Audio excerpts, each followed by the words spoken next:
Logistics. Hey everybody, welcome to the Sustainiacs. I'm Mike Vincent. I'm always the Sustainiac, and there's Sustainiacs out there all over the place. Purpose of this is finding those that are like, Forbes 30, under 30 or something like that. And I uncovered one here. His name is Tim Almond, and he is chairman and founder of Hearland, which is very cool, although you're in Scottsdale, which is not the heartland of the United States. But it's really cool stuff. And I'm just looking at this. Tim, we're going to get into what you guys are doing and how you got there and all that kind of stuff. Welcome to the show, my friend. Awesome. I appreciate you having me, Michael. It's great to meet you. Yeah. No problem at all, man. No problem whatsoever. So, I look at here and you and I talked briefly before this. We just met. And it says Detroit, Michigan on here. So why you in Scottsdale other than Detroit in the winter is not super cool? That's the exact reason. Detroit in the winter is not cool at all. Now let me ask you this. Did you watch painfully the Tigers opening day yesterday?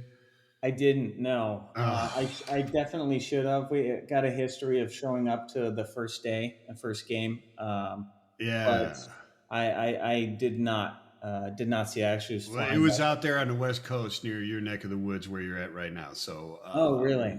And they had a chance in the top of the ninth, and they didn't get it done. But that's too bad. Yeah, it is. I'm from Cleveland, Ohio, and I'm a Midwestern fan. My professional career started in Toledo, Ohio. Awesome. And so like Red Wings are my team. I love it. Was it Cleveland. with Owens Corning, was it? What's that? You didn't get started with Owens Corning? Cut your teeth? No. I was in Logistics Roadway Express right there and right on the border of Ohio and Michigan, right there where they fought the war for Toledo. and we like to say Ohio lost because they got it. Yeah. You take it. No, you take it. No offense to anybody in Toledo. It's just a joke.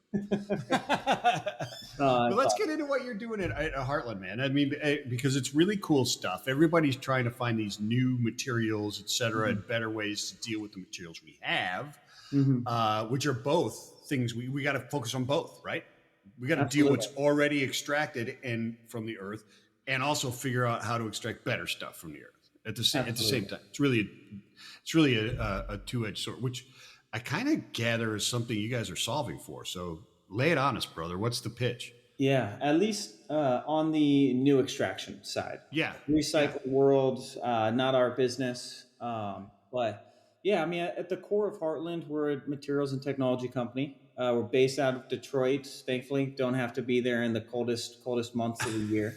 I'll tell you, summers though in the Great Lakes are fantastic. Oh my gosh, it's incredible. Yeah, I'll be back there the 7th of April. So yeah, so I'm from Cleveland. You're from Detroit, and we could meet in the middle at like Put-in-Bay. Oh, I thought you were going to say at the Battle of Toledo. No, and forget that. We'll go across the water. I'll meet you at Put-in-Bay, dude. Much more fun. That's awesome. I love it. But yeah, so we're a materials and technology company. We were born around plastic and rubber, right? So when we first started, just like any other company, we had a thesis. We wanted to test an idea, see what markets could utilize these materials, and go hunt after them. So you were in rubber and so on. So was it automotive based being in Detroit or? So automotive has always been the Northern Star, right? Automotive is big markets. It's sustainable from a contracting point of view, depending on where you live in the value chain, and it's something you can grow with. But if I had to look back on it, I don't think we would have started with automotive. If I could redo it all again, it is a 3 to 5 year process to get on a vehicle. Rightfully so. There's a lot of safety concerns in that marketplace. I got you. But the journey's been incredible so far. So really was born around plastic and rubber here at Heartland. That's where a lot of our IP lives for natural fiber reinforcement into plastic and rubber. One of the benefits to being in Detroit in the Midwest, about 75% of plastic injection molding happens between Wisconsin and New York, right along there. I would bet. Yeah, And absolutely. it just happened to be a sweet spot for everything, period, right? Yeah. It's every type of plastic, whether it be automotive, construction, furniture, retail, you name it, it's getting molded within 500 miles of here. Yeah. And Yeah. that's really the core of it today. And yeah, so we started plastic and rubber. That's where our IP and our patents live. Why did you get into plastic and rubber? Because Was it a family thing? No, a lot of the other markets failed. So when we first started, we took a look at textiles. Textiles, 98% or so is imported from Southeast Asia. So yeah, the practical side of that is don't start there. Yeah. The second market we looked at was construction. So think concrete products, asphalt products, things like that. I believe 2035, that'll be the biggest market. Long-term growth, long-term scale. Today, in construction products. Construction products, yeah. Gotcha. But the challenge today is a county to county level approval on a legislative standpoint. Sure is. Building codes, and it's a complete nightmare. So we said, let's put a pause on that. Let's let other people do some of the heavy lifting. Honestly, and let's focus elsewhere. So we wanted to look at bioplastics, so converting natural ingredients into a plastic polymer. That was a short-lived conversation. It's very expensive, very scientific, and it's got a high chance of failure. And it always comes at a cost premium, which is in today's market specifically a very, very big challenge. So one of our early advisors gave us the best bit of advice in our market that we could get. He said, the plastic industry is a third generation business.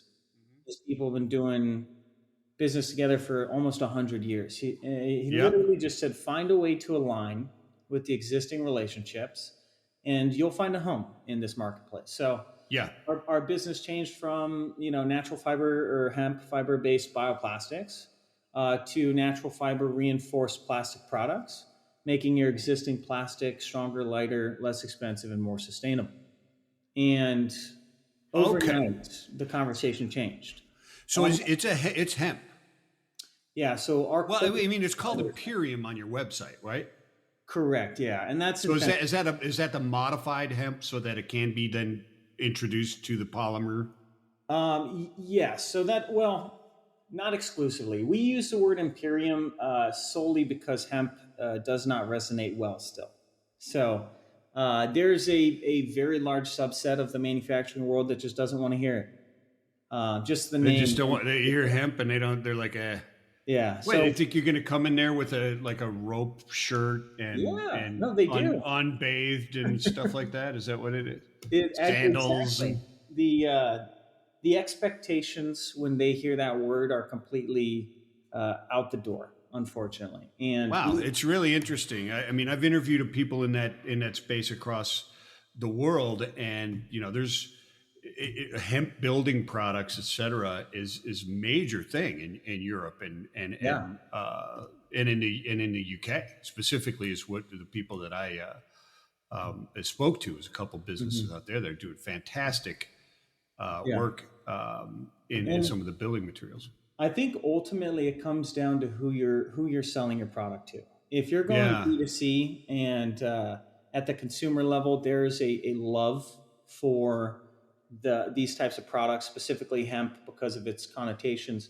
We've got our colleagues at places like Hempatecture where they've really leaned into it and been extraordinarily successful because they're selling directly to these end consumers. In our case, we're an ingredient in a part that then goes into a bigger substance.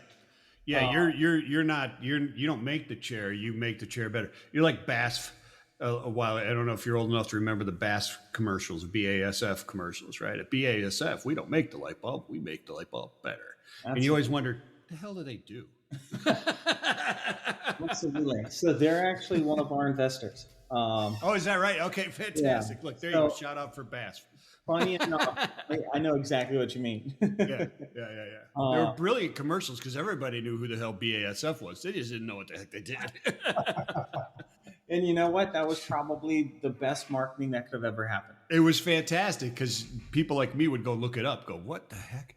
And that's what you want. I mean, you want to market to the people that are going to interested enough to learn what the heck you're doing, right? Absolutely. Absolutely. That's a beauty, especially when you're in a market like you are, right? You're not going to go out there and market to the general public, Right. Yeah. You're not B2C. Absolutely not. And I don't even know if there's a future where we would try to. Yeah, I at don't. least not under the Heartland brand. Well, I mean, it part of it is difficult because I'm in the plastics recycling.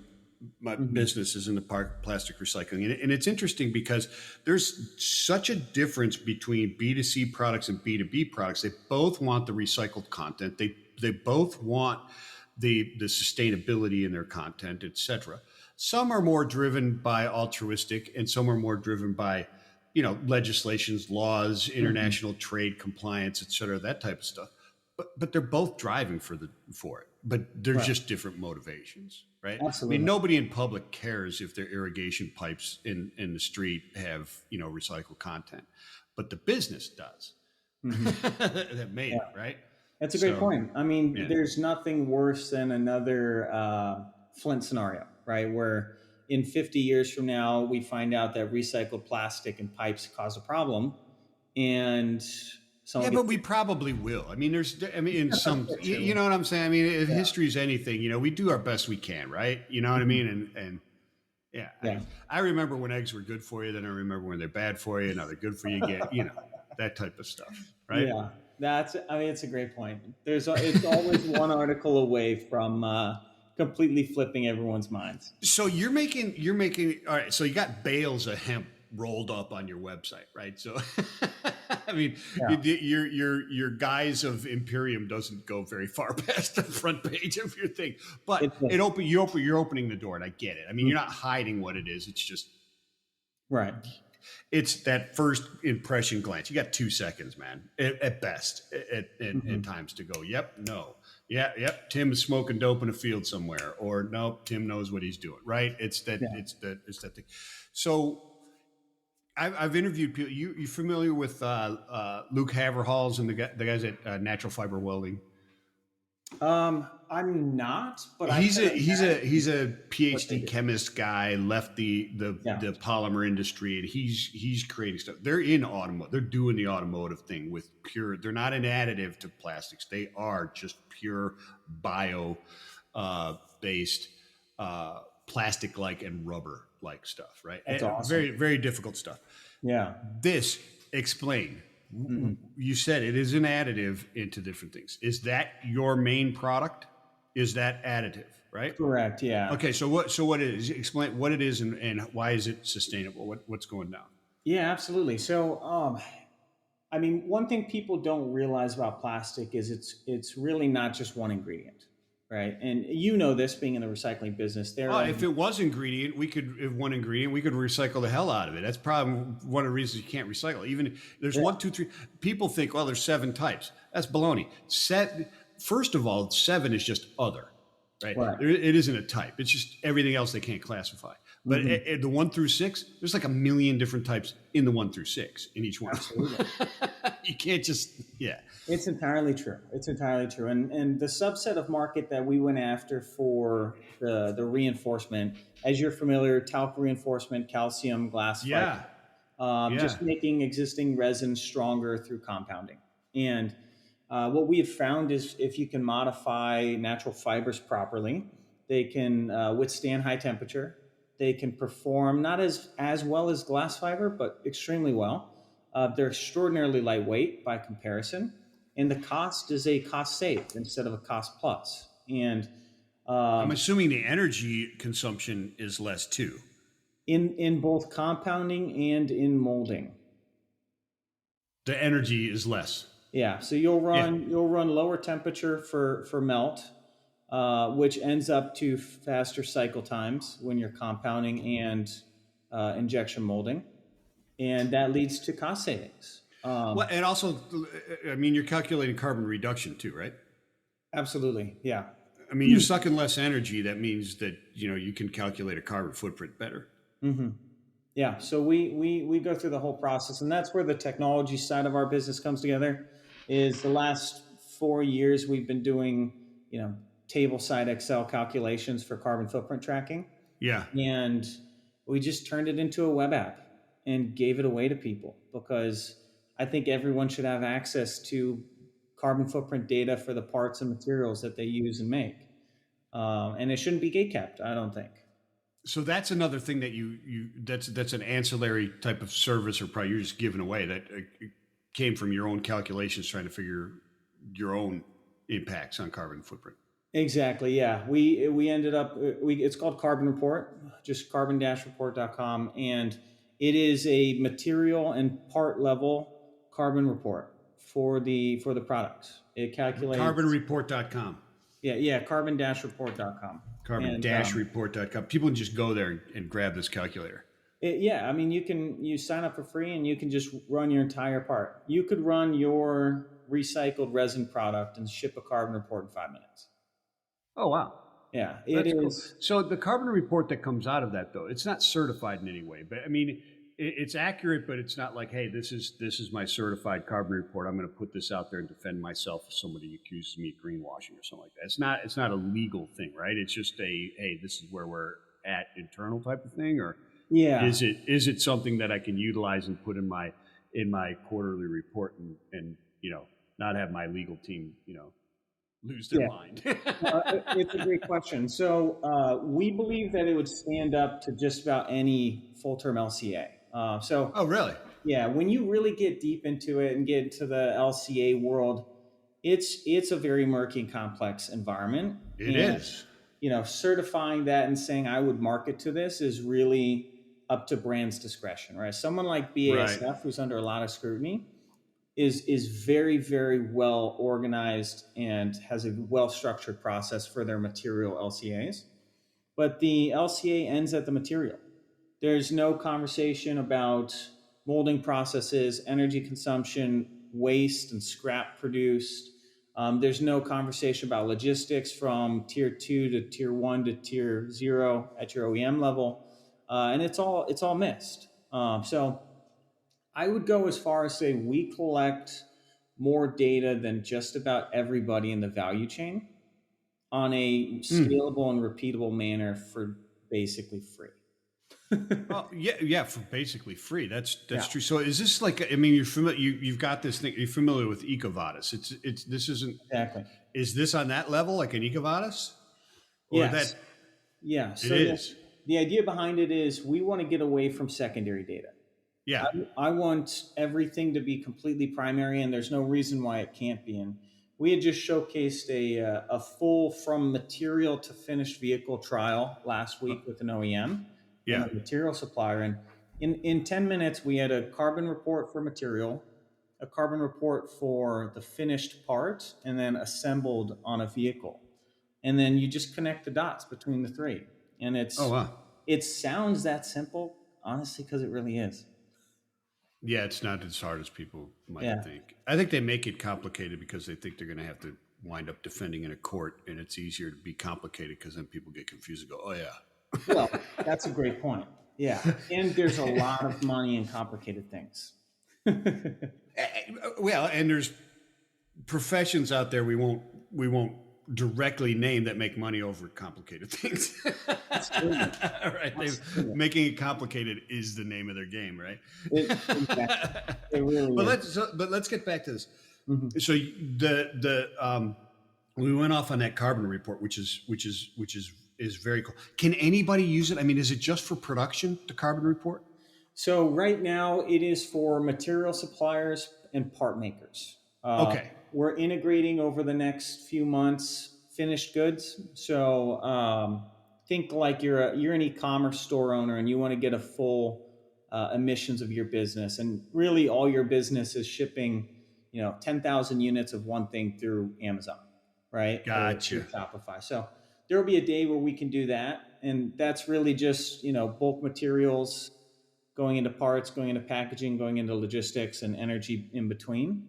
Yeah. So the math is there, but today the main focus was materials and parts at the molding level of any material, right? Metal, plastic, leather, we don't care. It doesn't matter. I got you. So it's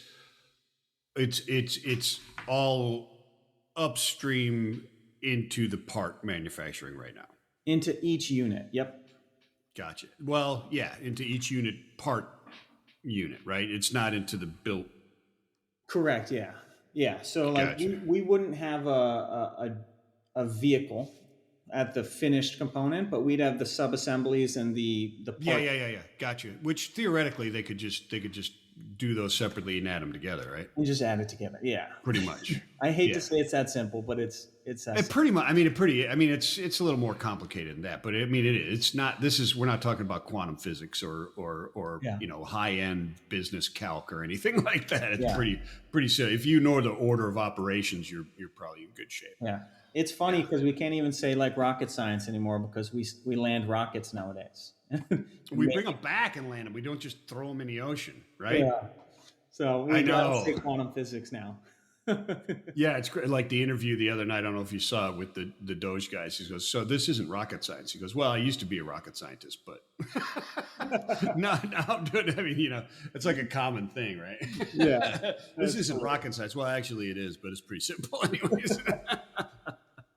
Just crazy.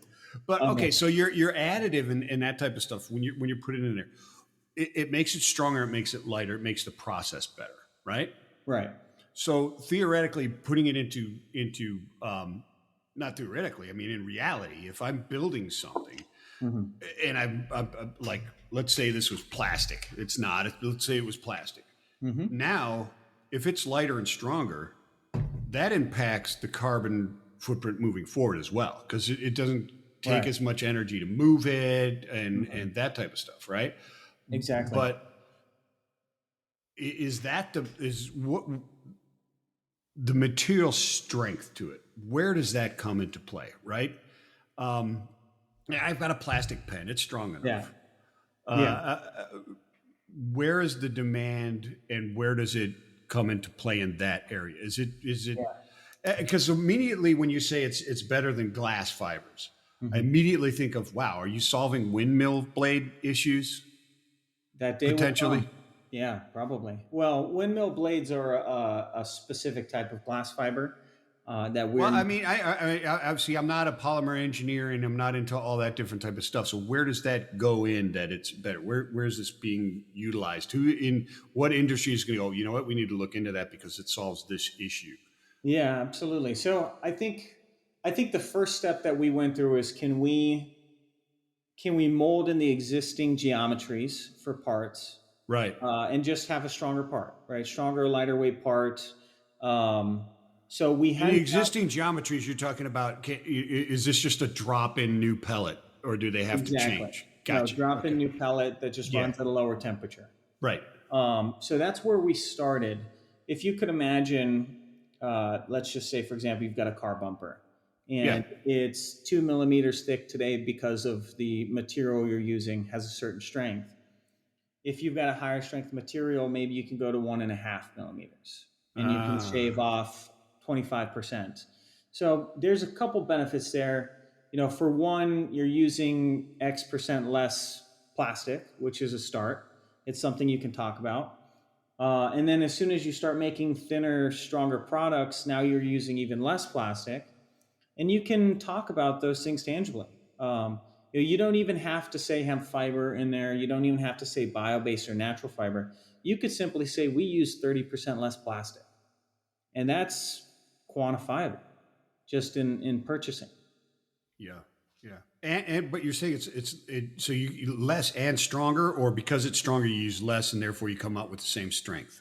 So Did I say that right? I think I said that right. Yeah. So you can if you need the same strength, you can use less material. If you use the same material and the same thickness, it'll just be higher. Just be stronger. Yeah. The higher performance. So like in the case of a bumper and that type of stuff, does it give the like you said, there's a difference between strength and performance, especially in a bumper, right? Because Right. you want it to be have some type of flex so that you don't have to replace it every time you accidentally hit a pylon or something Right. like that, right? Mm-hmm. Does it improve that sort of performance as well, or is it Yeah. just strong? So, we break performance into a couple categories. Your tensile strength, your impact, and flex are the three big ones in Right. our world. Okay. There you go. Tensile strength, we always see improvements. Stiffness, we always see improvements. Where natural fibers really struggle historically is impact performance.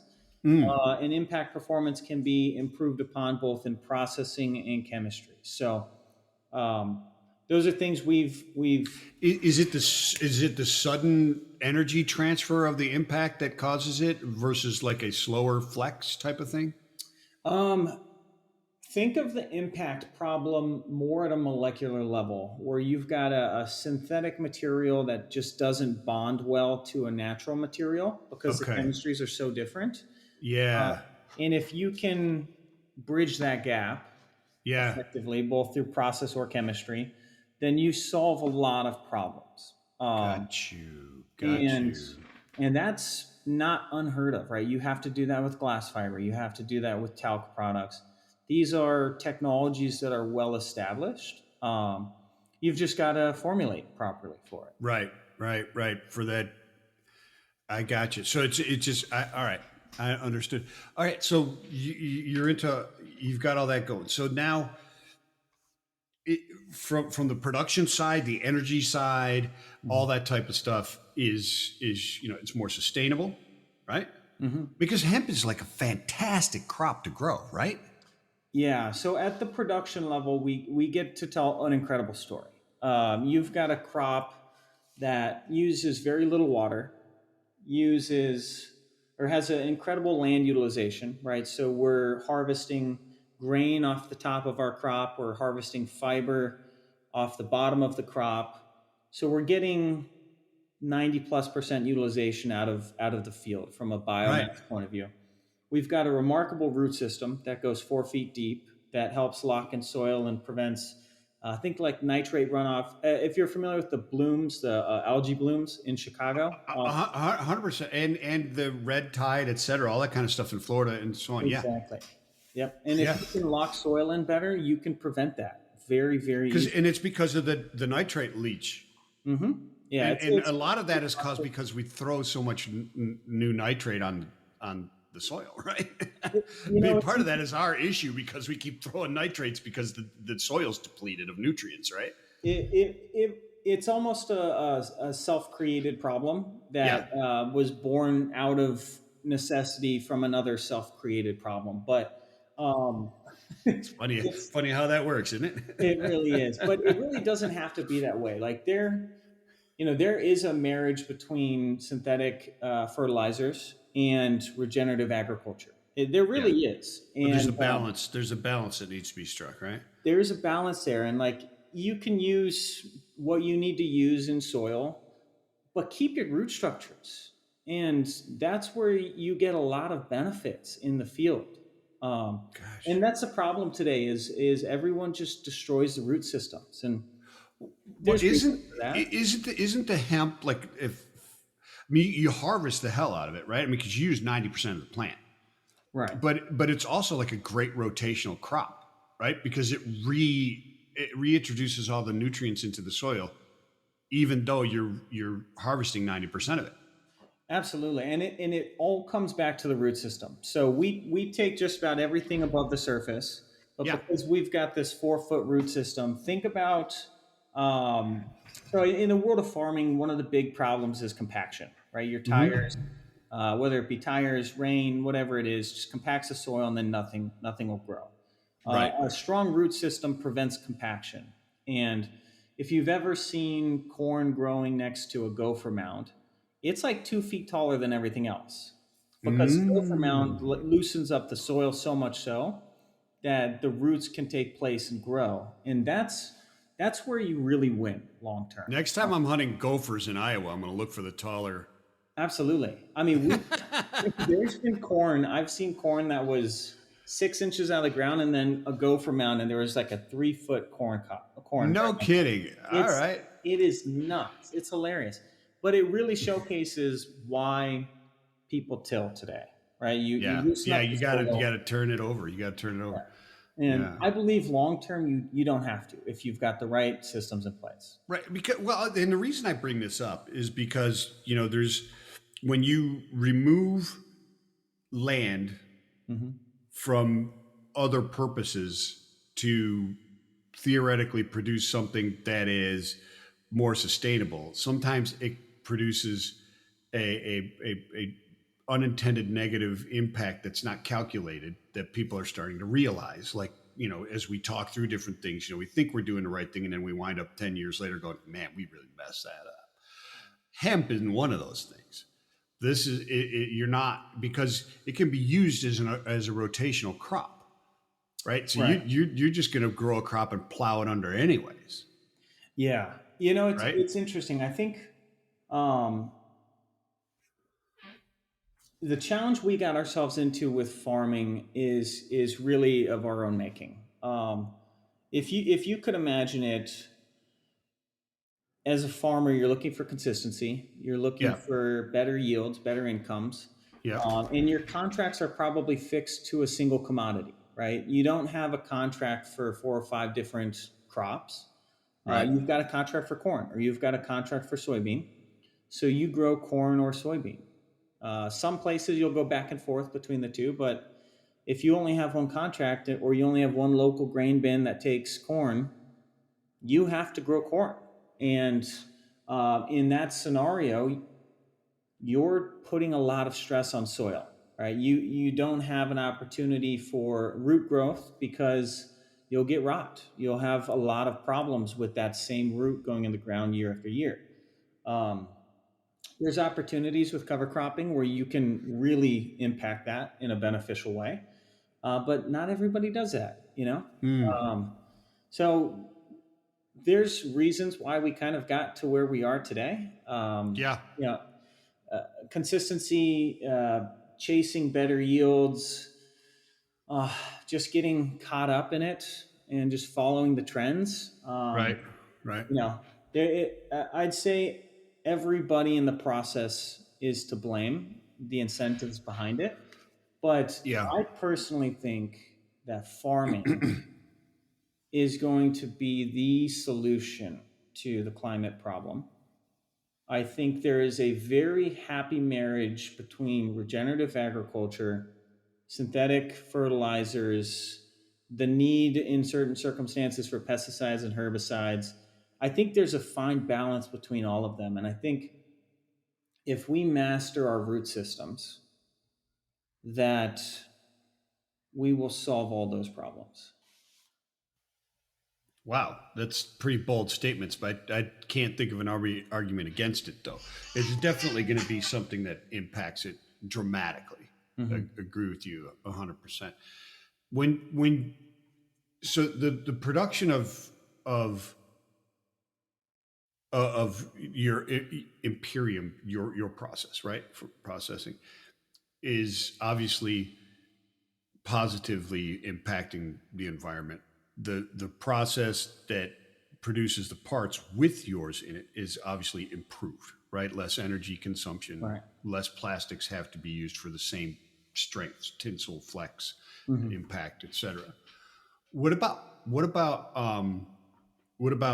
material recovery? Does it complicate the material recovery end of it, for um, there are businesses obviously around the Mm-hmm. Midwest that do nothing but tolling services for either purge or Mm-hmm. rejected parts, or and the recycling part of it is growing as well. Does it complicate that issue, having this fiber in those parts, and having to now say this is a new form of plastic that we now have to keep from others, or contaminates, or what's the impacts there?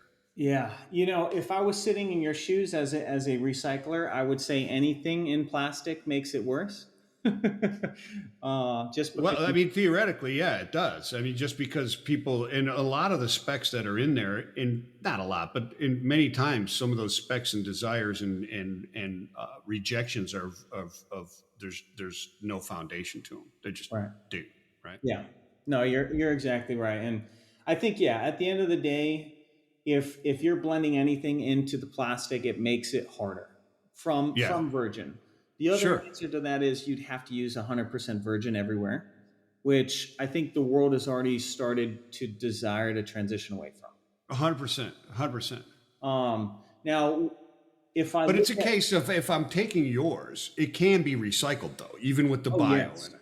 Okay. absolutely, yeah, That's the other thing. I mean, okay, so it's a new thing, but if enough people adopt it, who cares? right. Because now you've got another demand that is better to produce. Hmm. It's better in its use. Hmm. And okay, so you know, regrind it. It can Right. be then reprocessed. Exactly. Yeah. So regrowth. Biofibers or the imperial fibers or your product that's in it doesn't prevent regeneration.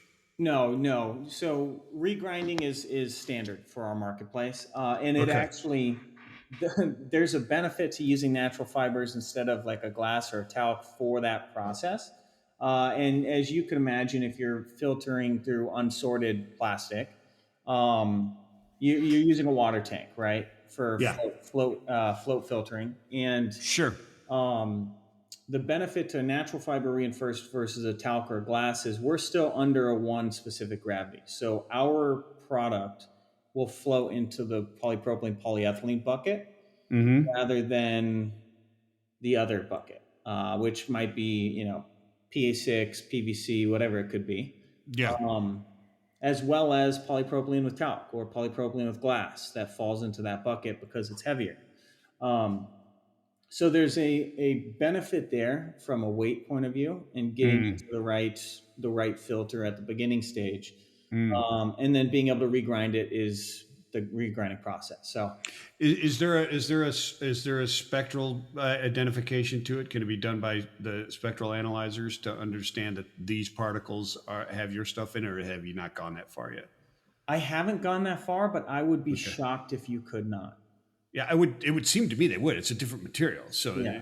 it's got to be. I just wondered if it was if that was something that had been programmed yet into those optical sorters, etc. Yeah. My gut would tell me it has not, Yeah, if I'm being honest with myself, but yeah, I would be completely shocked if you could not do it. right. Yeah, Mhm. I mean, it'd be a matter of basically shooting it, understanding that this is different, and then labeling it. Really, I mean, Yeah. That's a right? great point. That's a I great mean, pretty much about that easy, I would think. point. Yeah. Maybe not. Somebody can, comment and tell us we're Mhm. full of it. But so how you guys are growing? Where you guys at? What are you guys in? You got some big backers, man. I mean, like BASF is involved with you guys. That's some pretty serious stuff. Are you Yeah. uh where are your materials at right now? Yeah. So we are in commercial production from a scale. We're working on a called Master Batch 2.0 for our Imperium. That'll be here this summer. We are headquartered out of Detroit. Production is out of Detroit. Um, Expansion opportunities actually down by Chattanooga. So Tennessee to service European automotive and the plastic market there. Yeah, there's a bunch in the southeast, that's for sure. Yeah. So between those two locations in the States, that's probably going to be the extent of our master batch business, at least Hmm. stateside. BASF has expressed a lot of interest in having our materials in Europe as well. And if we did that, we would probably piggyback existing farming infrastructure and then existing processing infrastructure to make our master batch. Hmm. So we wouldn't have to make any big investments to scale up there.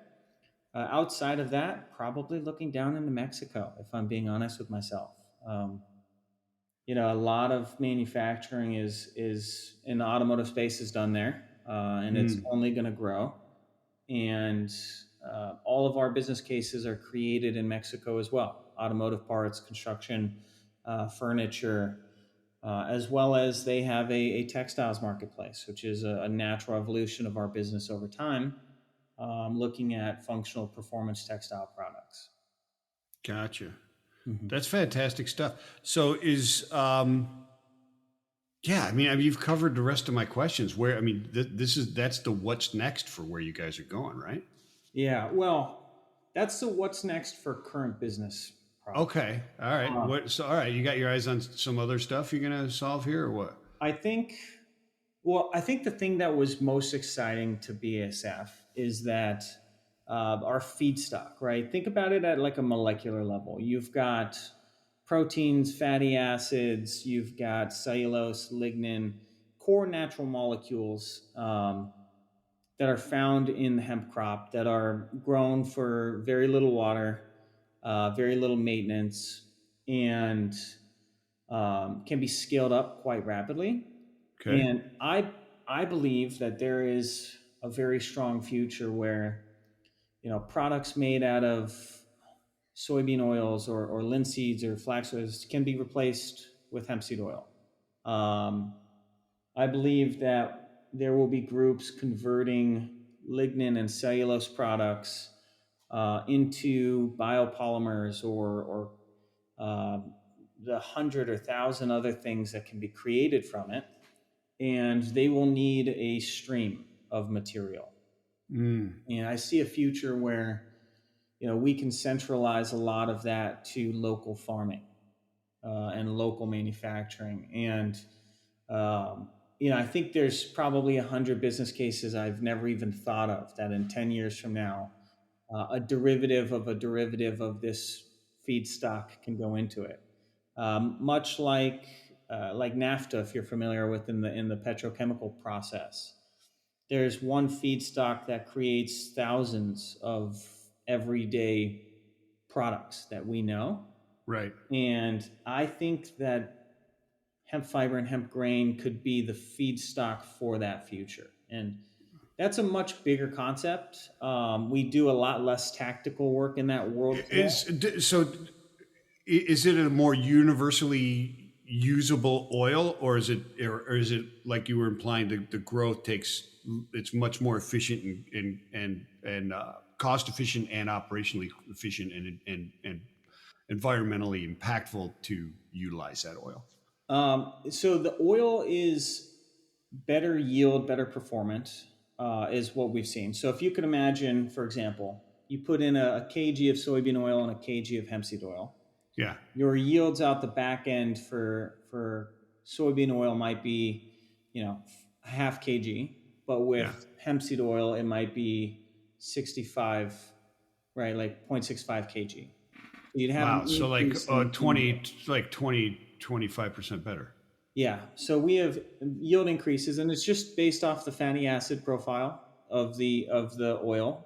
Okay, so it's more efficient. It produces more. It's better to grow. Is it better impact to grow it as well versus the different other oils that are utilized? Exactly. So if you think about the growing process, we get higher land utilization, right? So we're harvesting the oil, we're harvesting the stock, two different product categories. So we're getting more yield per acre, which for a farmer is how they live. Which allows us to get great pricing on material. So that's the economic benefit at the farm level. It requires very little water. By comparison, our friends at OSU, they said about 95% water reduction to cotton in the production process. One of the awesome benefits to hemp is it grows like a weed. It can grow in Canada, it can grow in Mexico, it can grow everywhere between. As long as the business case makes sense for it. So the opportunity to localize these genetics to these plants is a grand slam. I mean, in today's market, I'll use a business case that's really interesting that we haven't tapped into. You think about paper pulping and making wood-based products or forestry products. Yeah. Yeah, the challenge there is once you harvest all the trees, you've got to go farther to get trees. And if you could just have 50,000 acres of land surrounding a pulping plant, your logistics is evaporated. You're just looking at production costs at that point. So the opportunity to localize the feedstock to the process is going to be remarkable. And that's where I think we're going to win long-term is cost savings. Cost savings, efficiency increases. we try to reframe what sustainability means here at Heartland and get away from just CO2. Right? Yeah. CO2 is the main metric people care about, sure. But what It's because it's people the most really pop. I mean, it's most popular because it's the most visible. Because exactly. But I it's the believe sexiest right now. Might not be the most important, but it certainly is the sexiest one. right. And people pay on the in the carbon markets. That's what Yeah. people pay on. So that's Yeah. what people speak to. Yeah. But I believe that sustainability is just a glorified word for efficiency. Is it more sustainable to make something with less energy and make the exact same thing? Sure. Well, yeah, no, I agree with you. Sustainability to me, and that's one of the purposes of this, is to Mm-hmm. illustrate to people it is business 101.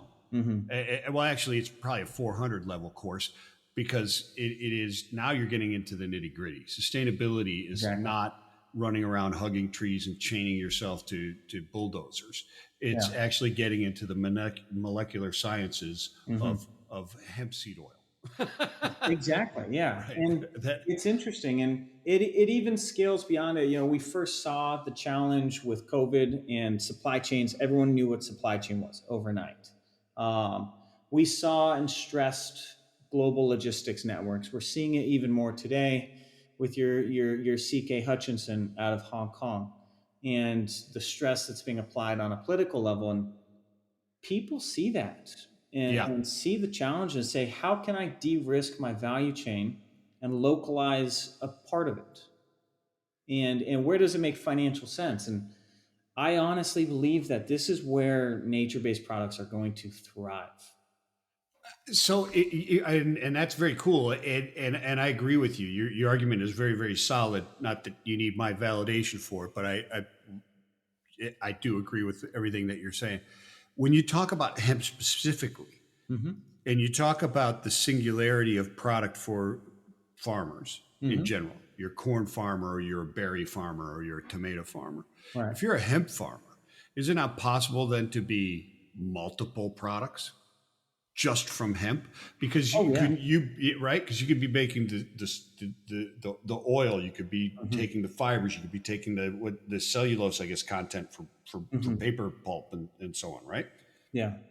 And Yeah. really now you've got a diversity of products, and you're not just theoretically you're not just tied to one outlet, which is incredibly dangerous for any business. You don't want to have 90% of your business in just General Motors. Although Exactly. that'd be great money, but Yeah. it's not a sustainable business strategy. You're spot on with that. I think that corn and soybean offer downstream, they offer the similar benefits, right? You've got 1,000 different use cases for those crops.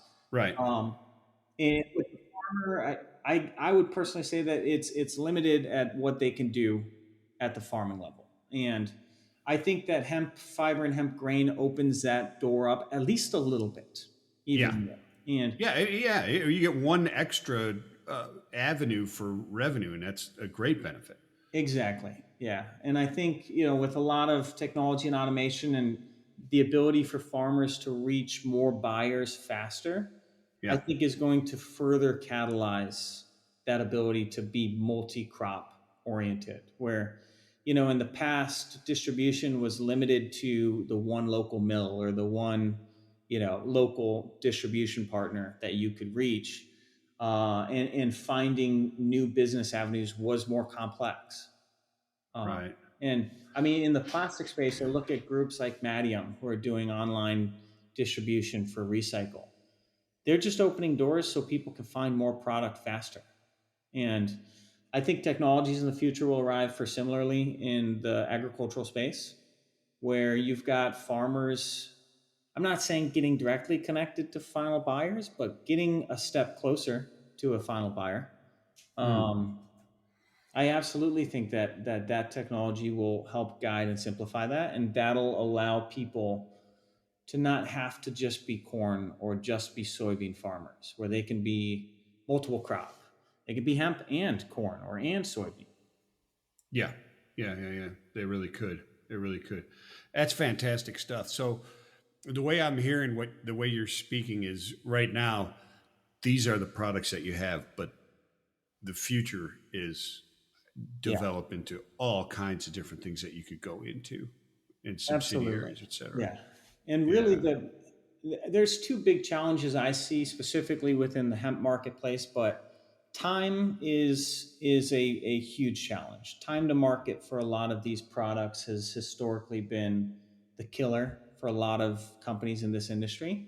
Um, but then the second one that our industry specifically has to get through is stigma. And it's just the fact that hemp and cannabis are so closely tied together. I've got scientists who still call hemp fiber cannabis. And, when we're exporting products, it's labeled cannabis.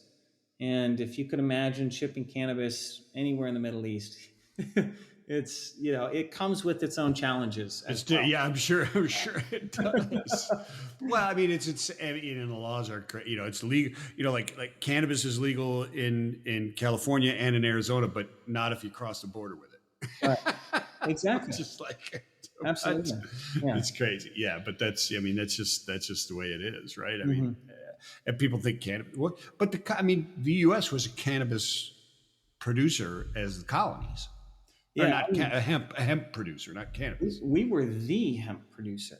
Yeah, for the longest time. The colonization was because of that, was it not?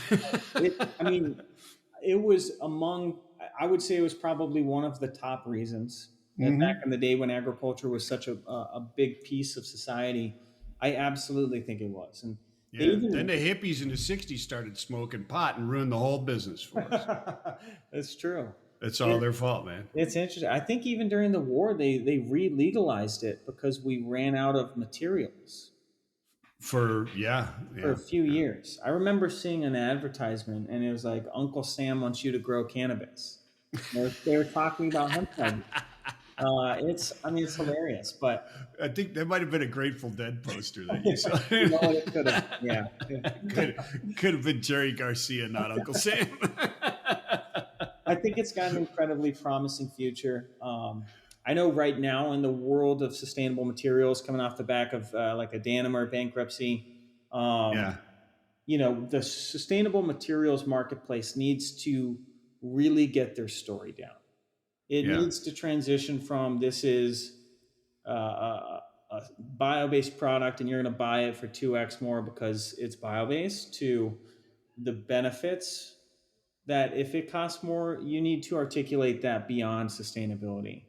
And then you need to get to cost reduction or at least parity. And I think our industry is having that moment in our history where people need to change it from just carbon emissions reduction to how is this actually better?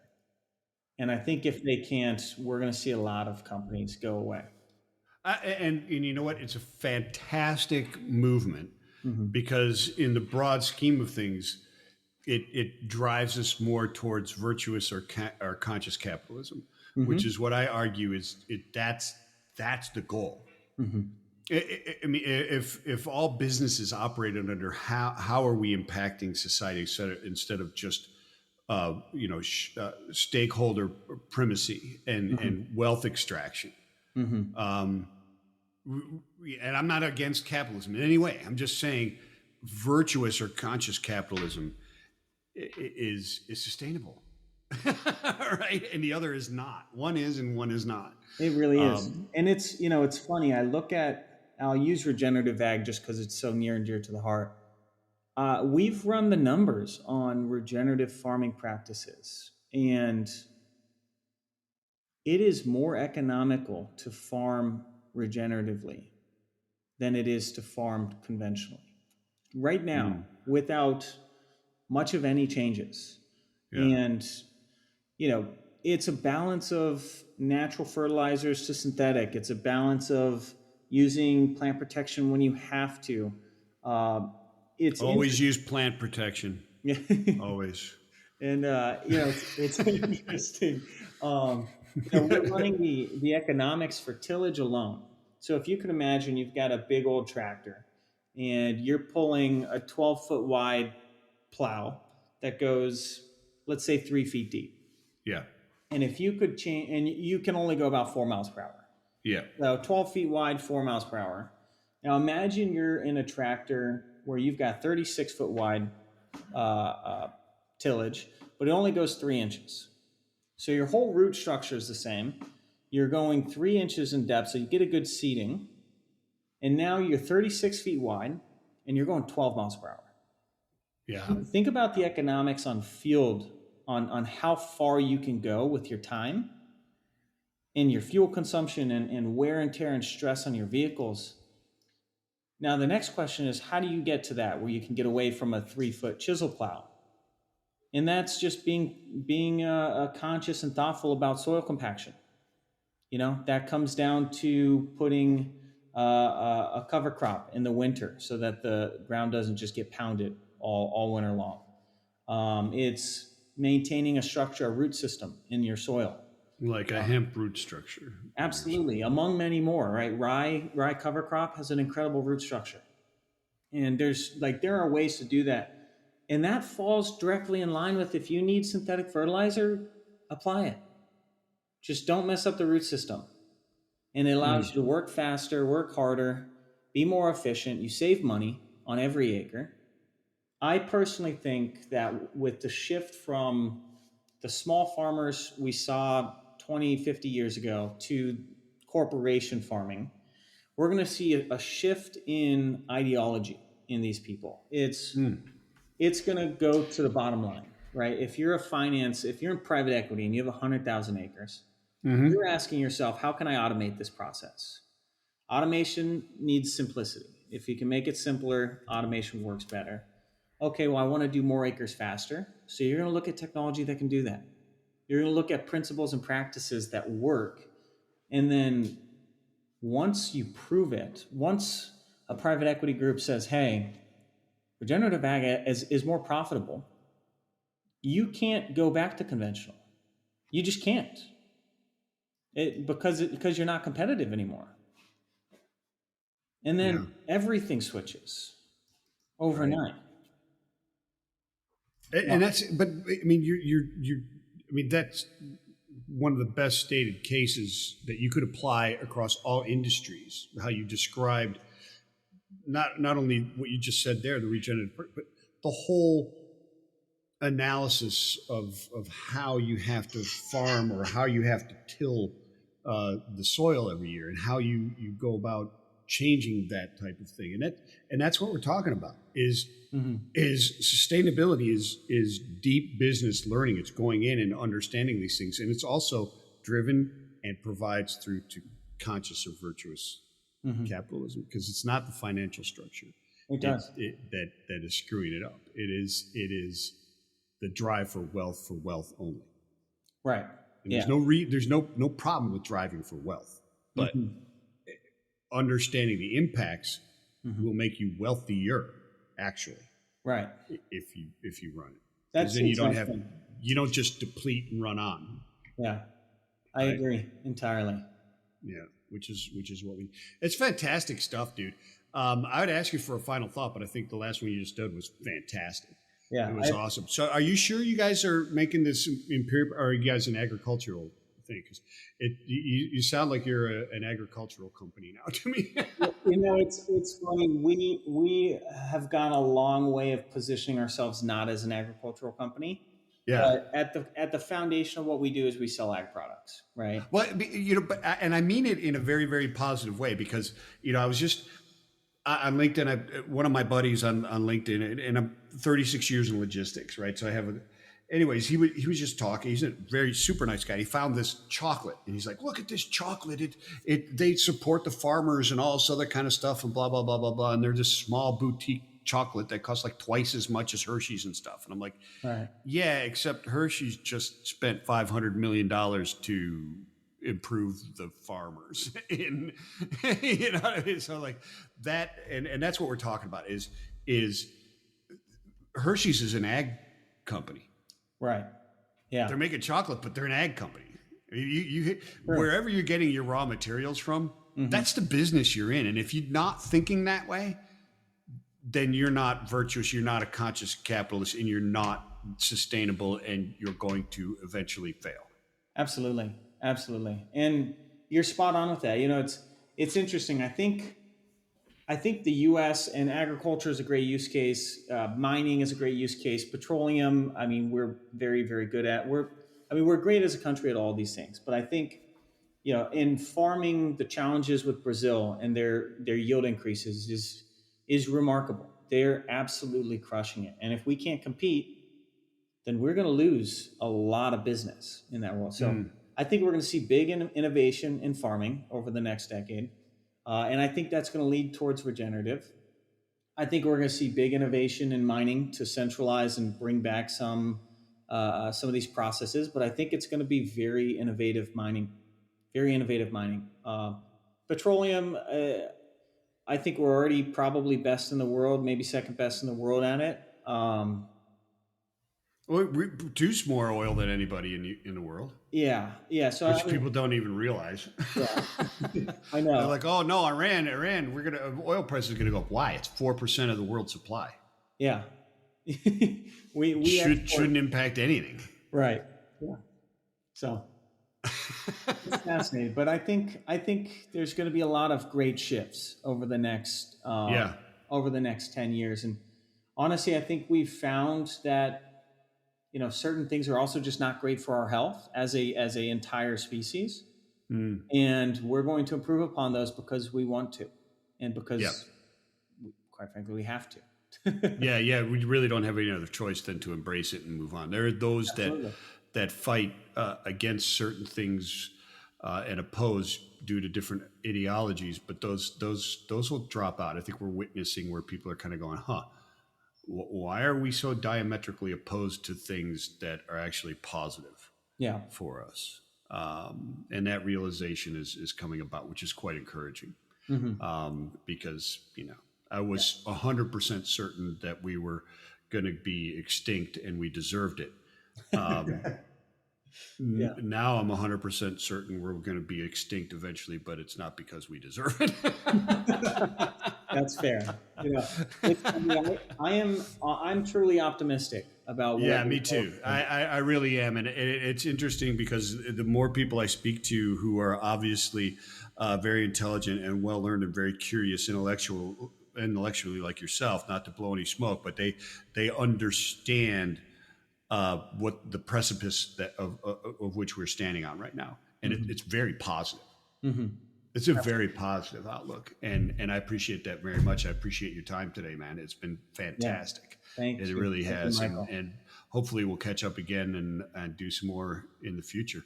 Yeah, absolutely. It's been fantastic. I always like to say recycle plastic, and Imperium's the peanut butter and jelly of sustainability. So we'll have to find some opportunities to work deeper together. I think, absolutely. I would love to dig into that more. And everybody else, thank you so much for downloading and tuning into Sustainiacs. And hey, man, as I always say, peace and love.